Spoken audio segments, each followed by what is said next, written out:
This channel is part of the History Hit network.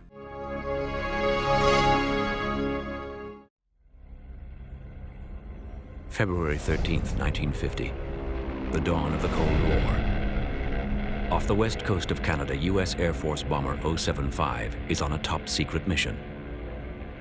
Deep inside the bomb bay, weaponeer Ted Schreier is arming a Mark IV nuclear weapon when the mission goes terribly wrong. Captain, we got a fire on one. Shut it down, submarine number one. Engine number two's on fire. There's a 4-foot flame coming out of that thing. Shut down engine number two. Roger. Shutting down two. Without warning, 2 of its 6 engines erupt in flames. Inside the bomb bay, weaponeer Schreier struggles to safe the weapon as the B-36 begins to plummet from the sky. Moments later, the bomber suffers a crippling blow as a 3rd engine is engulfed in flames. We have 3 engines out. As 075 enters restricted airspace over Canada, the pilot orders his crew of 16 to prepare to abandon the crippled bomber. Crew 17 fires on engines 1, 3, and 5. Ditching. Look for survivors of wreckage near Princess Royal Island. Just before midnight, the nuclear bomber disappears from the radar screen.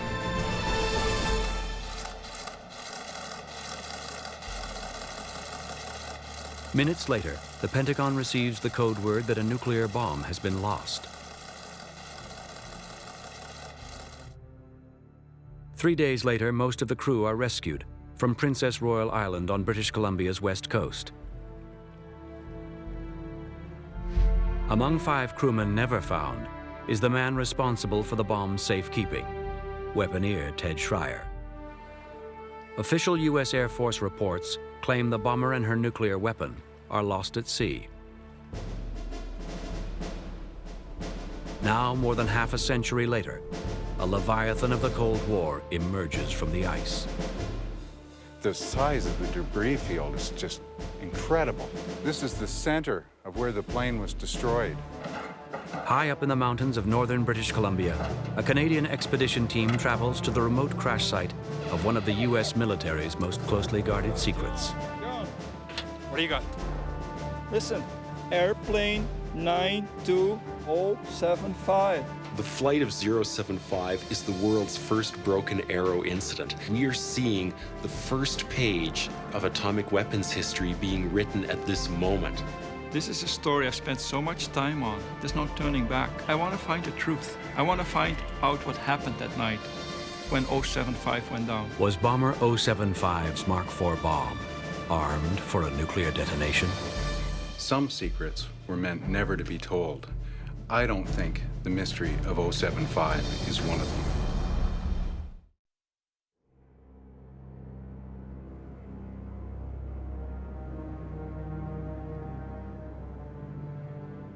For centuries, the native people of northern British Columbia have referred to the Kispiox Mountains as the hidden place.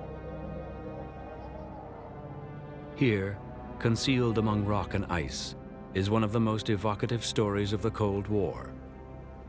The final resting place of nuclear bomber 075, America's first broken arrow. It's a hostile world where high winds and unpredictable weather can roll in without warning. The story of bomber 075 and its lost bomb exists on the border of myth and reality. More than 50 years later, the U.S. Air Force refuses to comment about the incident. Survivors offer little about their 1950 top-secret mission or the campaign of secrecy that would follow. You don't want to make it possible for somebody that wanted to do damage to the country to maybe have some information that they could use. It's just better not to talk about things like that. Well, there's still things that I can't talk about, that I won't talk about. They do not destroy the birdcage. They do not destroy... 3 men have spent years trying to unravel the mystery. They're convinced the bomber's Mark IV was armed with a deadly plutonium core. Each is determined to uncover what happened to the nuclear material and have joined forces in the hope of solving one of the US military's darkest secrets. There should be bone fragments. When the Pentagon releases its first report on the incident in the late 1970s, aviation writer Dirk Scepter is one of the first to read it. The US military are still withholding a number of pages to be released, or maybe never to be released. The core was a ball of plutonium or uranium, or the site so far. Dr. John Clearwater is a Cold War historian and a leading nuclear weapons expert. Safe in terms of radiation. Assuming that a pilot did fly the plane there. Jim Laird is the group's B-36 expert. For Laird and the rest of the team, the mystery of what happened on 075 has become an obsession. This mystery really begins at the moment where the men got the signal to bail out over Princess Royal Island in the middle of the night. What is known from Air Force documents is that before the crew parachuted from the disabled aircraft, the autopilot was set to fly the empty bomber further out to sea.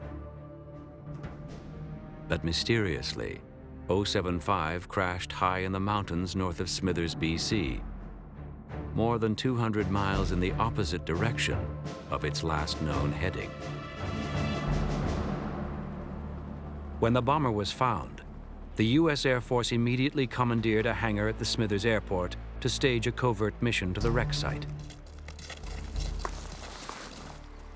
Shrouded in secrecy, the 1954 Air Force expedition includes a three-man special operations team, led by a local guide. Supplies, including a large quantity of explosives and a Geiger counter, are dropped near the crash site. On the third day, with bad weather setting in, the team retreats to a safe location and destroys the fallen bomber.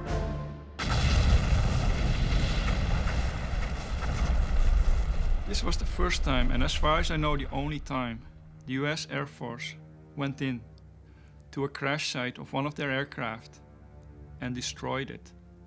Why? What were they trying to hide? The mystery of 075 has lasted longer than the Cold War itself, and the team has little to go on.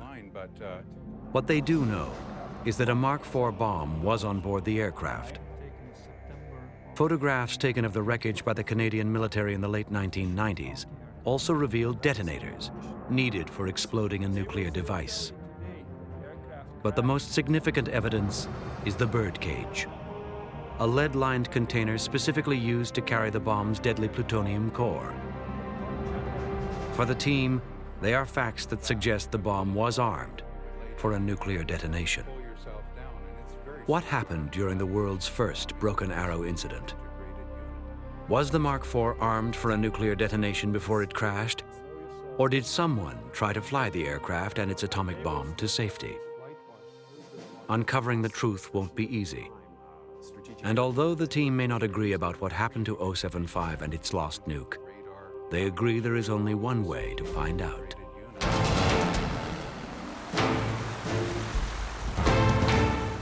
Far from civilization and accessible only by helicopter, the trip to the remote site of the first Broken Arrow isn't an easy one. There it is. There's a motor up on the hill there.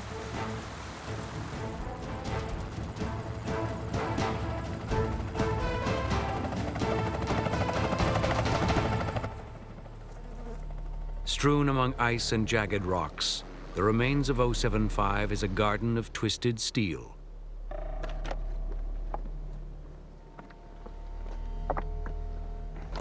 Hey, Dirk, I think I found a couple of the cylinder heads here. They look like they've gone through intense heat.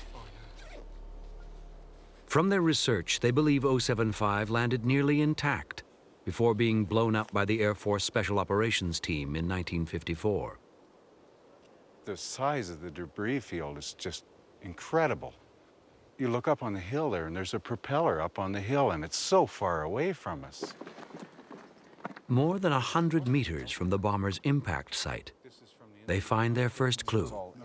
These big parts, heavy parts, are way down the crash site. To blow an engine this size apart, they must have used mega explosives in '54. The team is puzzled by the degree of devastation and wonder why the Air Force destroyed an aircraft lost in such a desolate place. It looks to me as though the entire aircraft has been rolled, or when the detonations took place, it flipped the entire section on its back.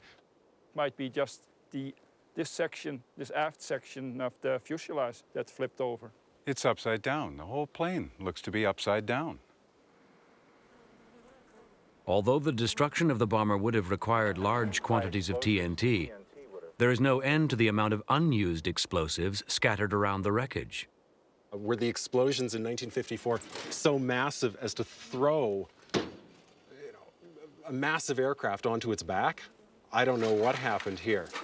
I think we're in a bit of luck, Jim. Right under here, there's the original painting, number 6, on the forward part of the nacelle here.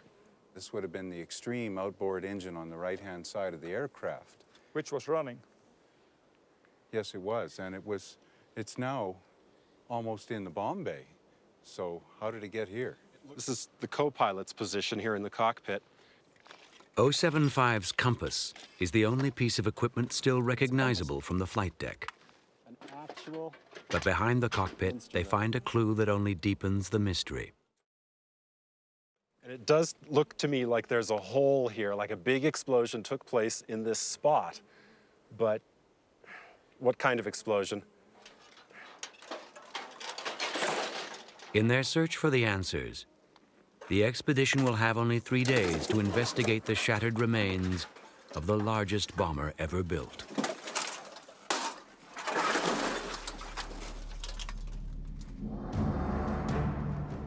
Resurrected at the end of World War II, rising Cold War tensions gave new life to the concept of an intercontinental bomber.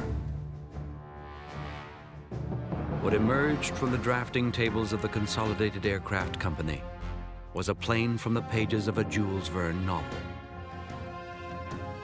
Designated the B-36, the Titanic bomber may not have been designed to start a war, but it could unleash the destructive power to finish one. With a wingspan nearly as long as a football field, its body seemed to stretch on forever. Its enormous tail rose nearly 5 stories, and with the capacity to hold 4 rail cars of fuel, the bomber could remain airborne for more than 50 hours. With a crew of 16, the aircraft's forward and rear crew compartments were separated by a bomb bay more than 80 feet in length. In full attack configuration, the B-36 could carry 2 atomic bombs with the destructive energy of 2,000 boxcars of TNT. Getting the 200-ton bomber into the air required 6 piston-powered engines with propellers measuring 19 feet in diameter. Christened the Peacemaker, the intercontinental bomber soon became the new icon of American might. 2 years after it entered service, the only thing it needed to fulfill its mission was an even more lethal atomic bomb.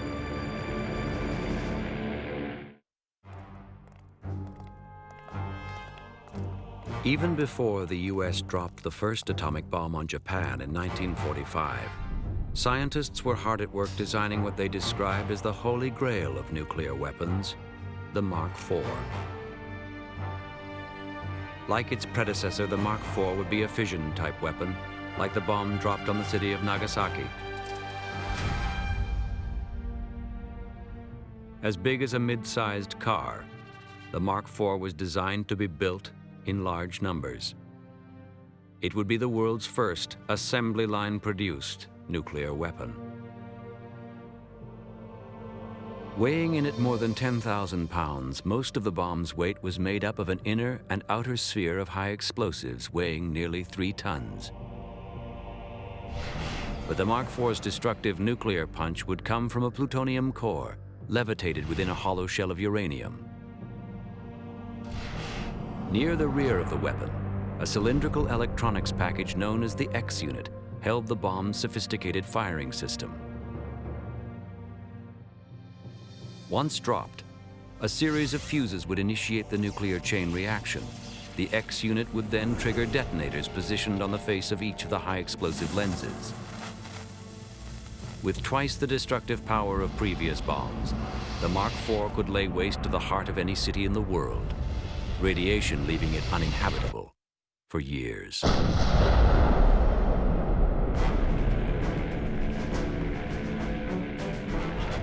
After the US had shaken the world with its detonation of the first atomic weapons, the balance of nuclear power found its equilibrium. In the summer of 1949, with plans Soviet spies had stolen from the Americans, Russia detonated its first nuclear bomb. In response to the Soviet threat, the Air Force creates Strategic Air Command, or SAC. SAC's mission was simple and uncompromising. Maintain a sufficient number of B-36s capable of leaving the Soviet Union, a smoking, radiating ruin. To prepare for a potential nuclear showdown with the Soviets, SAC crews trained around the clock in full combat posture. 5 years after it began its battle with the Atomic Energy Commission, the Air Force finally received its first live nuclear weapon for training.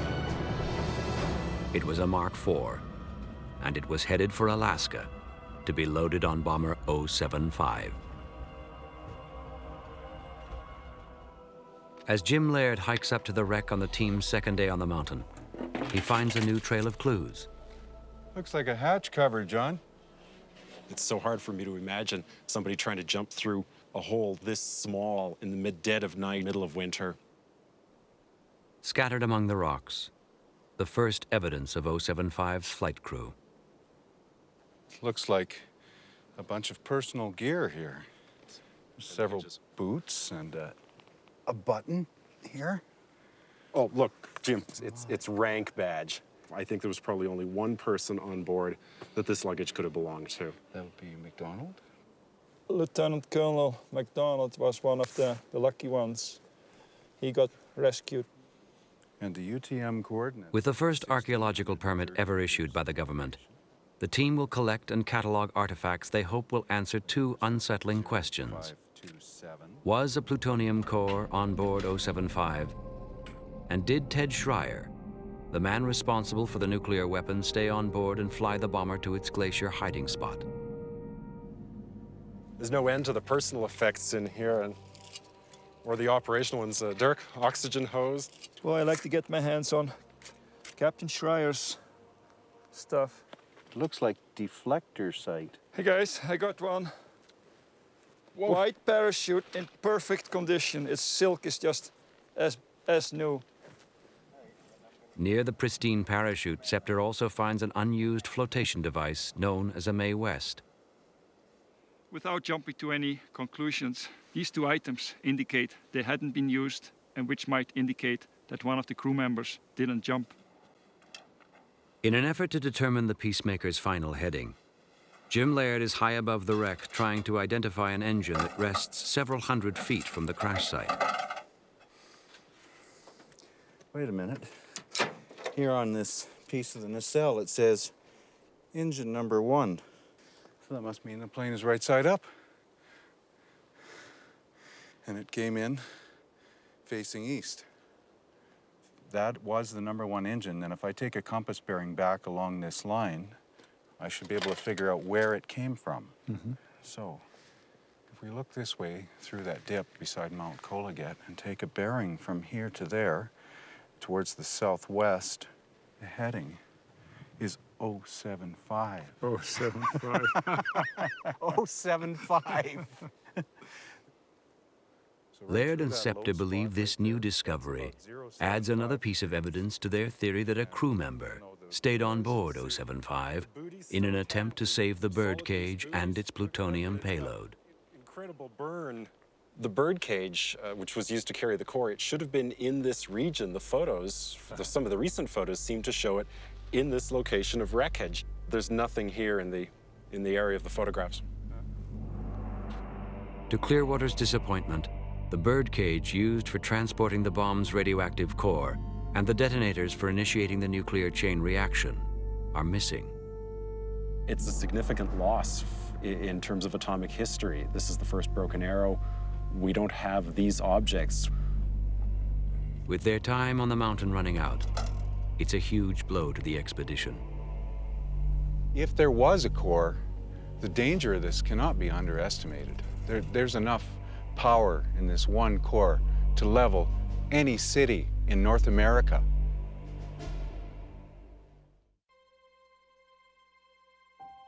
After World War II, Ted Schreier left the Army Air Force for a job in civilian aviation.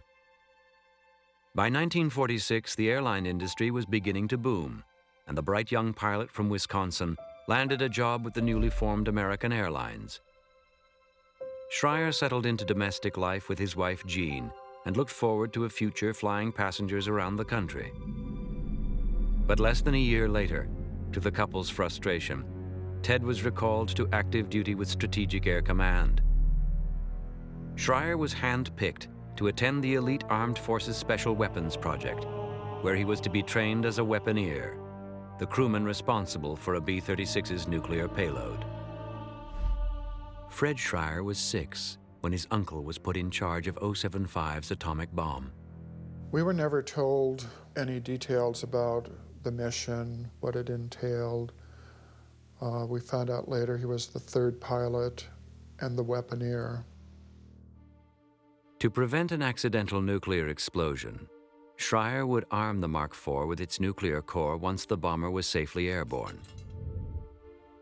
After removing the detonator mounted on the trapdoor, he would then extract an outer and inner sphere of the high explosives. Last to be removed was the pit plug, a 7-inch long cylinder of aluminum and depleted uranium.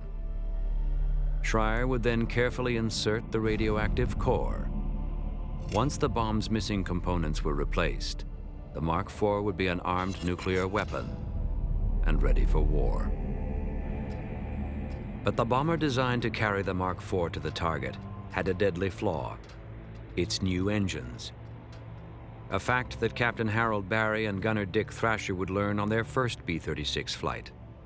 On my very first flight, we burned an engine off, and he had to have nerves of steel, and he brought that thing in as smooth a landing. It was the first landing ever made with just 3 engines on one side.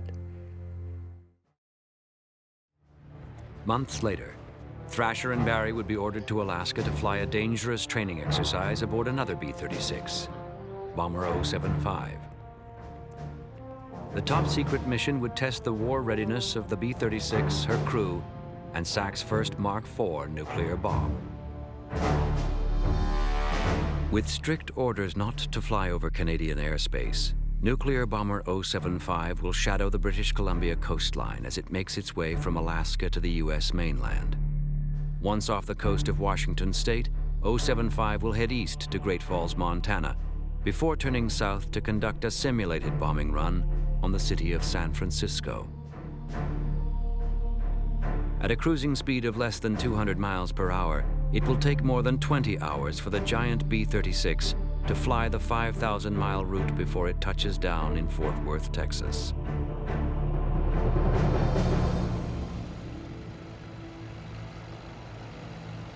On the day of the mission, all is not well with the giant bomber. Despite severe cold and a host of mechanical problems, ground personnel are ordered to get the handicapped bomber ready for its simulated combat mission. They succeed in repairing a number of leaky fuel hoses, but 075's navigational radar is inoperable, and the doors of bomb bay number 2 are so badly damaged by ice they have to be wired shut.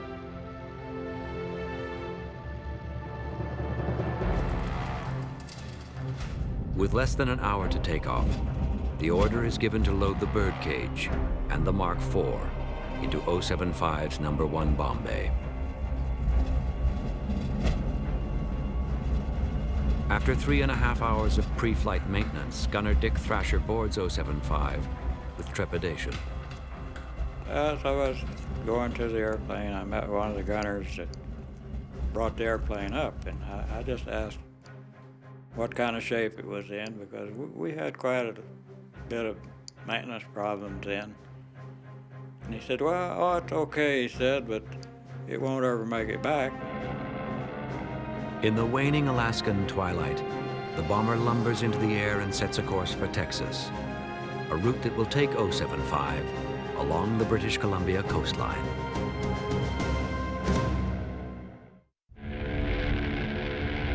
Seven hours into the mission, 075 is halfway down the British Columbia coastline. At 11:25, the flight engineer reports that the bomber is starting to lose airspeed, when suddenly all 6 propellers begin surging uncontrollably. We're really starting to lose altitude here. In the rear crew compartment, Gunner Dick Thrasher reports flames trailing engine number 1. Better shut her down. Shutting down 1. Superchargers neutral. No sooner is the fire out and the propeller feathered, when 075's situation turns from bad to worse as engine number 2 erupts in flames. 90 seconds after the second engine fire, the giant bomber is dealt a fatal blow. Engine number 5 erupts in flames. Hitting the extinguisher on engine 5. In less than 10 minutes, 075 has lost 3 of its 6 engines, and the aircraft is losing altitude at more than 500 feet per minute. Full power is applied to the remaining engines, but 075 is still heavily laden with 15 hours of fuel and its 5-ton nuclear bomb. At 8,000 feet, Captain Barry makes a difficult decision. He orders co-pilot Ray Whitfield to do the unthinkable, to get rid of the bomb. Roger. Cycling the bomb doors. Whitfield tries to open the bomb bay doors, but they jam. 5,000.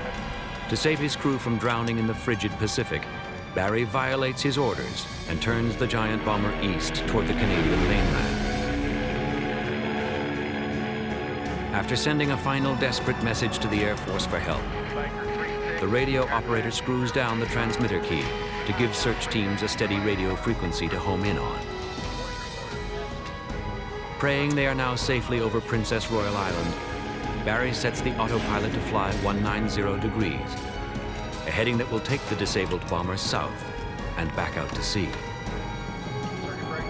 Okay, let's get out of here. At 3,500 feet and approaching stall speed, Barry gives his final order, and the crew of 17 parachute into the night.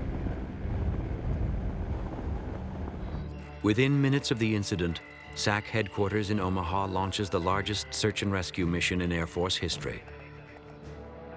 The Canadian Armed Forces initiates Operation BRICS to assist in finding the downed crewmen.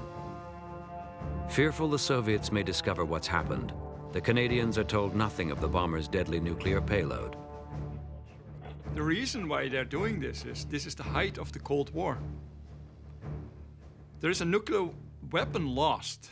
The Russians are probably looking for it. They're paranoid. So why would they tell the Canadians anything? Hindered by a winter storm, the first 2 days of the search proved futile.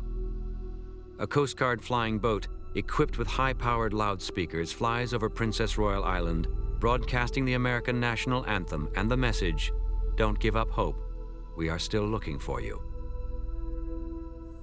When the crew is found 3 days later, Jean Schreier receives an initial report that her husband Ted is among 12 men rescued. Nearly a month after the incident, the search is scaled back.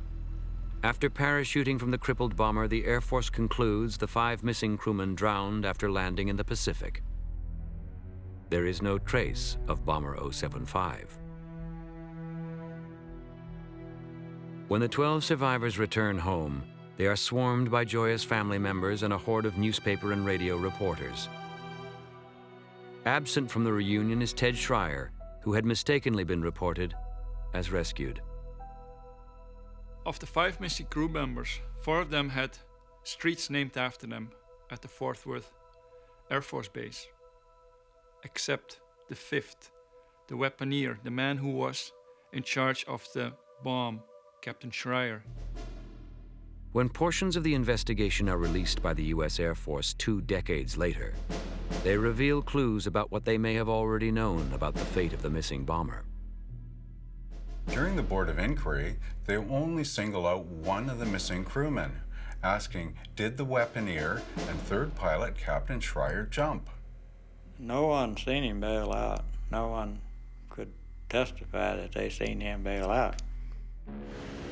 With its carburetors subjected to prolonged sub-zero air temperatures, the Air Force Board of Inquiry determines the engine fires were caused by severe carburetor icing. With half of its engines out, the crew is left with only one option. The next thing I remember was Barry, and he told us to get ready to bail out. He says, first we got to go out over water and get rid of this weapon. Unable to fully open the bomb bay, co-pilot Ray Whitfield ordered the weapon to be dropped through the partially retracted doors.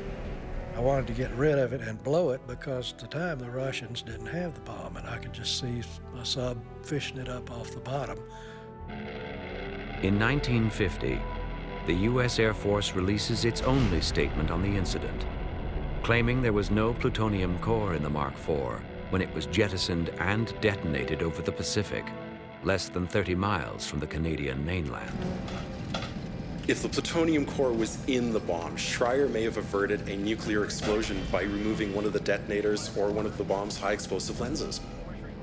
Even if there's no plutonium core on this weapon, there is still enough depleted uranium in this Mark IV to create the world's first dirty bomb. Never told of the bomb's existence, Canadian search teams scoured the BC coastline, unaware of the potential for radioactive fallout. With a summer storm approaching, the team's final day on the mountain will be their last chance to uncover any new evidence. What's that, John? It's as though it's a kind of bomb rack, but it's not big enough or heavy enough for the Mark IV that we're looking for. But if you follow the wreckage that way, there should be something further up. So,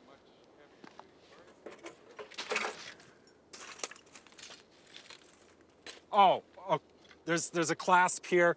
This was a heavy one. It could have been used for an atomic bomb. This is the huge chain winch for loading in a Mark III or a Mark IV. I think we have found the top of bomb bay number 1. It looks like it's been melted along with this large incinerated area around us. And you can see there's just incredible destruction here from heat. It's just been melted into slag. There's nothing left here at all. Laird scans for radiation around the crater. We've got something here that's a bit lively. Not too hot, but definitely above background. Boy, that must have been a very intense heat. This is the center of where the plane was destroyed. Yeah, but it also looks like sections were ripped away by an explosion. The whole assembly, the shackle, the 4 sway braces, the massive size of it says to me that this has to be the item that held the Mark IV atomic bomb. As heavy rains move in and shroud 075 in the clouds, Scepter and Clearwater descend into the valley below and make an unexpected discovery. They find a camp they believe was used in 1954 by the U.S. Air Force Special Operations Team which destroyed the fallen bomber. Here's the point at which all of the cables attached for the parachute. Littered across the site are dozens of objects ranging from food tins and cargo boxes to grenade pins. Oh, lots more cans here, cans everywhere. Hey, look at this. Hunter Simpson's Cup. Haggis used to be pretty well the only restaurant at the time in Smithers. And I'm sure this is the final evidence. Hunter Simpson was on this trip, right in this camp here. Newspaper accounts of the day name local guide Hunter Simpson as the only civilian witness to the Air Force's mission to destroy 075. But Simpson, who died in 1972, remained silent about the covert operation.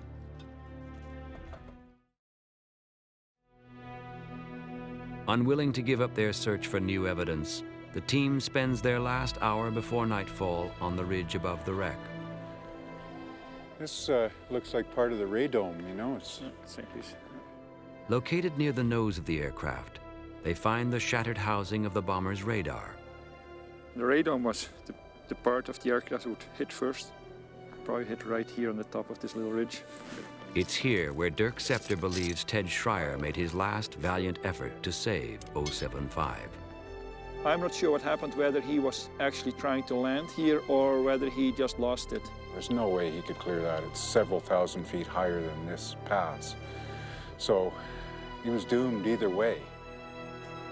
On their descent down the glacier that once entombed the nuclear bomber, Dirk Scepter finds the clue he hopes will prove that someone was at the controls of 075 when it crashed. Finally, some bones or bone fragments.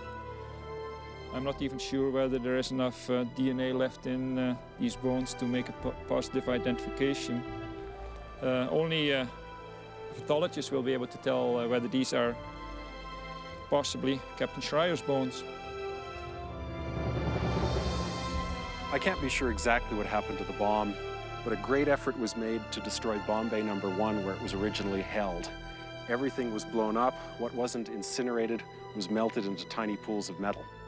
Everything is destroyed. The evidence is gone now.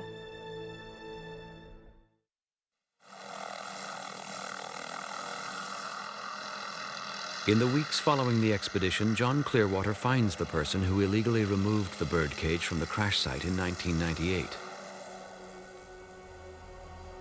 Within days of Clearwater's discovery, the U.S. Defense Threat Reduction Agency recovers the container for transporting the bomb's plutonium core from a treasure hunter in the eastern United States. Tasked with the role of safeguarding the U.S. from weapons of mass destruction, the agency releases no official report on the incident. If this is just an empty container, why the continued secrecy? We may never know if there was a core inside this birdcage because the Air Force and US government have refused comment and shut the door on this case. Forensic analysis of the bones recovered by Dirk Scepter turn out not to be human. But as the door begins to close on his theory that weaponeer Schreier may have died on the mountain, some intriguing new evidence arises. He uncovers military and civilian reports from Canadian and US sources that document a series of radio transmissions. Transmissions he believes were sent by someone who stayed on board 075 after the rest of the crew bailed out. This aircraft changed 180 degrees direction. It gained at least 3,000 feet in elevation. It flew over mountain ranges. Somebody was at the controls of this aircraft. Armed with new evidence, eyewitness reports, and US Air Force documents, the team has reconstructed what they believe happened that winter's night in February of 1950. From the ground on Princess Royal Island, the crew looks up and sees the plane turn around 180 degrees and fly back north. The last person to see the plane was Reverend Kinley in New Ianche at about 2 o'clock in the morning. From here, the plane may have tried to fly south into an abandoned airstrip on the Skeena River, possibly couldn't put in because of bad weather, eventually crashing to the north. When you add up the length of this route with a minimum flying speed of 150 miles an hour, what do you get? 3 hours, exactly the same duration as the radio transmissions. If he stayed on board, what was he trying to save? What was worth risking his life? Certainly not the aircraft. There must have been something else. Is it possible that the one crew member responsible for the mission's nuclear weapon tried to save the crippled bomber? There's only one reason for Captain Schreier to remain on board. For whatever reason, they couldn't drop the weapon. So, to prevent a radiological disaster, he takes the plane and turns it around and heads back to Alaska. Schreier makes a final course change, setting his compass to 075 degrees, a heading that will take him directly into northern BC and the towering Kispiox Mountains. By this time, he's only 50 miles from the Alaska border. For some reason, he can no longer keep the plane in the air. The only thing that's left for him to do is to look for the best place to make an emergency landing. At 6 minutes to 3, Schreier sends one last voice transmission. This is Baker 36, aircraft 2075.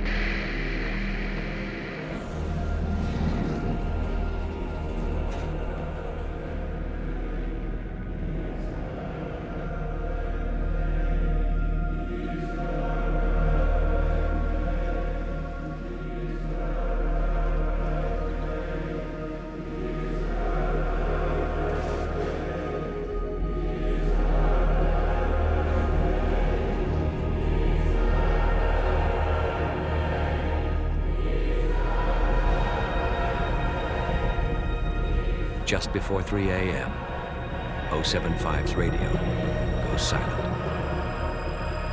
The bomber will remain here undetected for the next 4 years.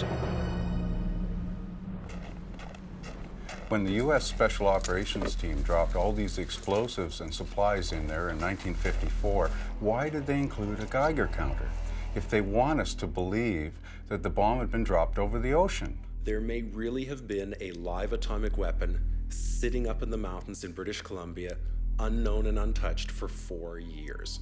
They knew when the aircraft crashed, the bomb was on board. When the team goes in, their mission is not to blow up the aircraft. Their mission is threefold. To recover the core, they took the remains of Captain Schreier and they blew up the bomb and were gone. But John Clearwater suggests there may be another, far more frightening possibility.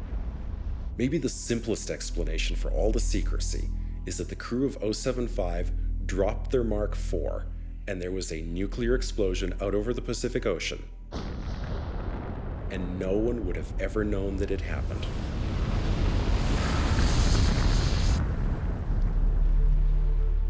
Although 5 of 075's crew are never found, 2 years after the plane disappeared, a fisherman recovers the remains of a human foot near Princess Royal Island.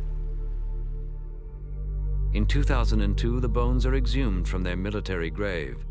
The Schreiers, along with the families of the other missing men, are asked to provide blood samples. But after forensic analysis of the remains, the U.S. military reports they are unable to extract the DNA needed for identification. Within months of the mishap, many of 075's crew, including co-pilot Ray Whitfield, leave the Air Force. Among those who stay in the service are gunner Dick Thrasher and pilot Harold Barry. A year after their harrowing experience aboard Bomber 075, they are reunited on another training mission. Barry said, "Is Thrasher going with us?" Well, I answered. I said, "Yes, Thrasher is going. This is his crew. He flies when they fly." Barry said, "We're bound to have trouble." That's the last words I heard out of Barry. Hours later, Captain Barry is killed when a fighter plane crashes into the cockpit of his B-36.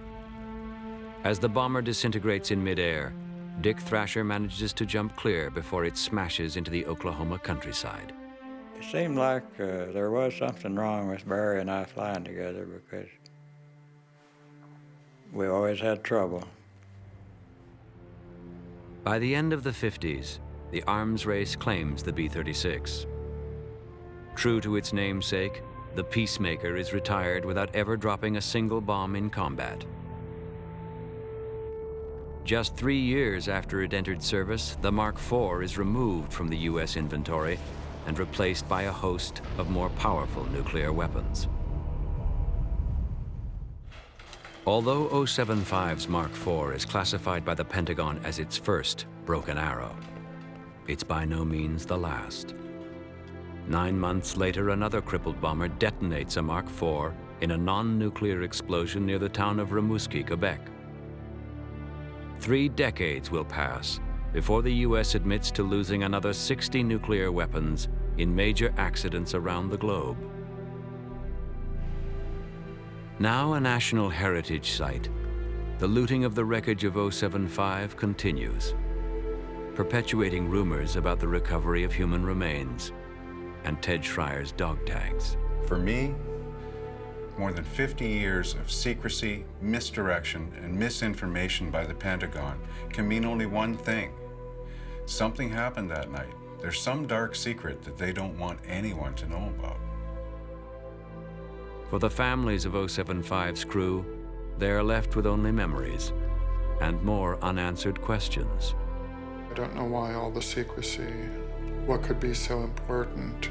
It seems like a cover-up when the families are not told what happened. What harm would it do to open the books and supply us with answers to the questions of what really happened 50 years ago?